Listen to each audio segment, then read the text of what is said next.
fair result? Probably, but they were better than us first half and we were better than them second half. I thought we had a few more chances than them in the second half than they had in the first half, but Scott's made a great save to keep it at 1-0. I thought we were the only team that was going to go on to win the game. We just didn't execute the game plan that we wanted to in the first half, and we did in the second half, and that was the difference. So, yeah, probably a fair result. What did you say to the team at half-time? Exactly the same as what I said to them at the start of the game. The game plan didn't need to change, because if we did it right, it would have worked, and they did it. People took a little bit more responsibility. We played wide to start with because all their bodies are in the middle of the pitch with their diamond, so that's where the space is. It's not rocket science. I'm not a tactical genius. That was the game plan at the start, and it was the same game plan at half time. We managed. Greavesy, obviously foreign position to him, and the second half when he's playing in front of us, we can sort of play his game a little bit more, so we can encourage him to get on and get out, and we did. That's probably the only thing that I did to really affect the second half. But something to learn from. It's the first time we've come across the diamond, and things to work on. You're slightly disappointed that having got the equaliser reasonably early in the second half, you couldn't go on and win it? Yeah, I thought we had opportunities, chances, balls flashing across the face of goal. A couple of things didn't quite drop for us. I'm not sure whether it's a penalty or not, to be honest, but those sorts of things. But we didn't look like doing that in the first half. Other than the first minute, we could have had 2 good chances in the first minute, and then didn't do anything for the next 45. In 6 of the last 8 games at Malden Road, you've gone behind. Does that say anything? Yeah, I just said that to the lads there. I said it doesn't help. Our teams are coming into banking to be hard, difficult to beat, and we've given up the first goal, so it gives them something to hold on to. Although it didn't happen last week at Port Vale, I understand that, but it's not a concern because we don't concede many goals. But it's something that we're aware of. I've just repeating myself. I've just told the lads, just make it a little bit more difficult for yourself. But on the flip side to that, it shows the character.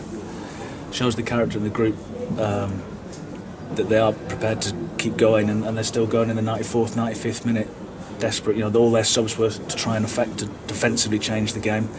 Lads are getting booked after quite early in the second half because I think they felt the momentum was coming, and but they've done well to see it out. You've got to give other teams credit sometimes. Again, I thought they worked the socks off last week against Plymouth, and I thought they ran the socks off today. Alex Adai limped off towards the end. Any early indications about what he might have done? Just a bit of cramp, I think it was. He was coming off anyway, but it was crampy. It was a frustrating one for Alex because he was so desperate to get in, but he doesn't need to be that desperate to get in. He's so quick.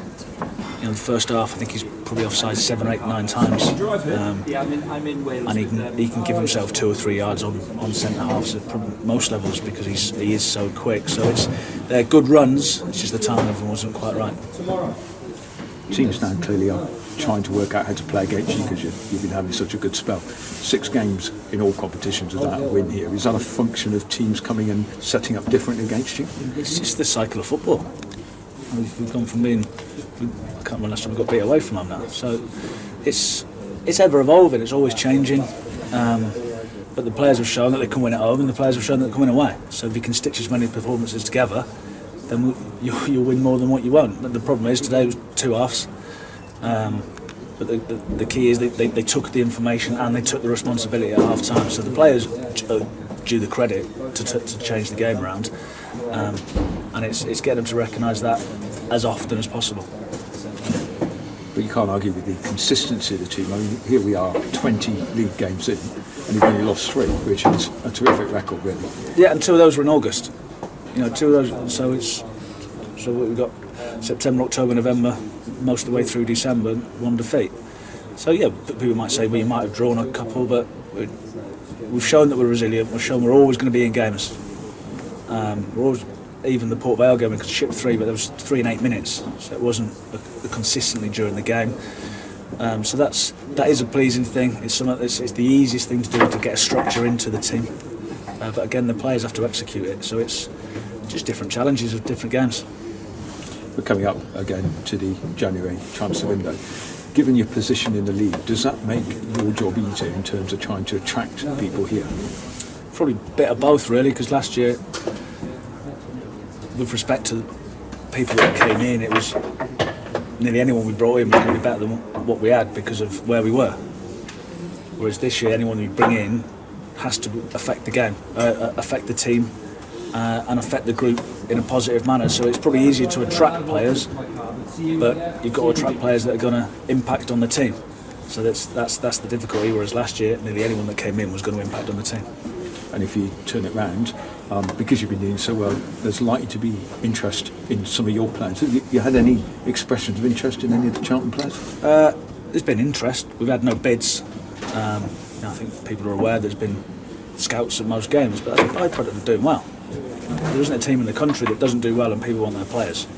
So we've got people that we've got an interest in, and we've always got contingency plans that if we lose him, we'll try and get him. If we lose him, and that's all over the pitch. That's just not one position, because the list again. I mean, football is ever evolving. It never sits still. It never stands still. Like you say, talking about the home and away record and things like that. It's just constantly trying to get ahead of the game, so you're always one step ahead. Are you expecting that you might lose some players in January? No, well, not at the minute. Until there's bids come in, then I've had it in my career. I was here for about 5 years, and I was linked with every club going, and nothing came of it. So it's up to affect the things I can affect. I say it because I mean it. Is I can't affect whether someone puts a bid in. So I can affect if someone puts a bid in, but until that moment comes, I'm not going to worry about anything that might happen. Here we are at the middle of December. What, if you step back, has pleased you most with the team this season? Oh, where do you want me to start? It's compared to this time to last year, it's literally night and day.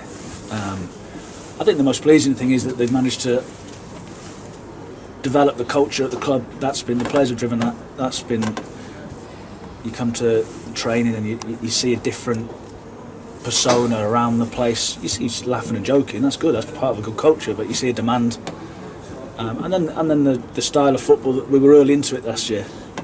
So the players understand it more. I think last week was a good example that not all the time, but when we do come across a like for like formation. So you go back 12 months, we played Bury, they battered us.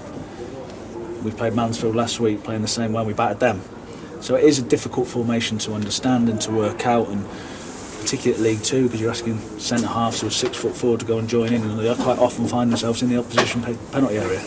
But I think the goals against column and the structure, that's pleasing, and the way they're prepared to take it on and take risks, and it's the way we want to play. I know sometimes the fans get frustrated. You're 1-0 down, and they want you to shell it forward. It's got us to where we are now.